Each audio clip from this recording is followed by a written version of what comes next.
नमस्कार मित्रांनो, स्वागत आहे तुमचं आताच्या ब्रेकिंग न्यूजमध्ये। मित्रांनो, परवानगी न घेता पुण्यातील मंडई मेट्रो इथे स्टेशनवरती प्री वेडिंग फोटोशूट करणं एका जोडप्याला चांगलेच महागात पडलंय। महामेट्रोकडनं प्री वेडिंग करणाऱ्या जोडप्यासह छायाचित्रकार अशा एकूण 5 जणांवरती मेट्रो प्रशासनाकडनं कारवाई करण्यात आली। मेट्रो स्टेशन आणि मेट्रोमध्ये फोटोशूट करण्यासाठी मेट्रोकडनं परवानगी घ्यावी लागते, शिवाय कोणत्या वेळी किती लोक या सर्व बाबींचा तपशील देखील मेट्रोला द्यावा लागतो।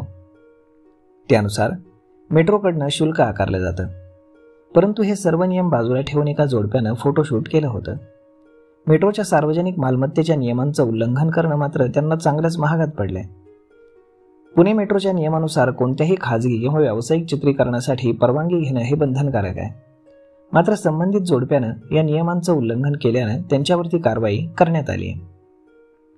मेट्रो प्रशासनाकडून मिळालेल्या माहितीनुसार मंडई मेट्रो स्थानकावरती उद्घोषणा करून वारंवार फोटोशूट न करण्याची सूचना देण्यात येत होती, तरीही या जोडप्यानं आणि फोटोग्राफरनं आपला कार्यक्रम चालूच ठेवला। या निष्काळजीपणामुळे अखेर पुणे मेट्रो प्रशासनानं त्यांच्यावरती दंडात्मक कारवाई केलेली आहे।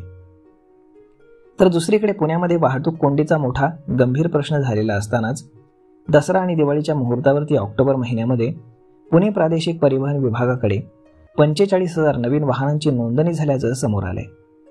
राज्यामध्ये एका आरटीओकडे झालेली ही सर्वाधिक नोंदणी असून पुणे जिल्ह्यात एकूण 80,000 वाहनांची विक्री झाली आहे।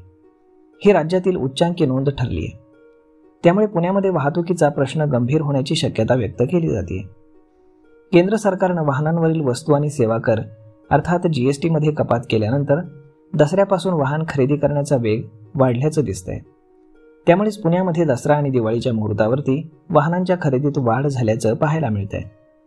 त्यामध्ये यंदा 4 चाकी खरेदी करण्यात जास्त वाढ दिसून आलेली आहे। तर मग मित्रांनो, अशा पद्धतीनं पुण्यामध्ये प्री वेडिंग शूट करणं हे चांगलंच महागात पडले। तर मग मित्रांनो, हा व्हिडिओ, ही माहिती तुम्हाला कशी वाटली हे तुम्ही आम्हाला कमेंट करून नक्कीच सांगा। आणि जर आवडली असेल तर आपल्या जवळच्या मित्रमंडळींसोबत देखील हा व्हिडिओ तुम्ही शेअर करायला विसरू नका। धन्यवाद।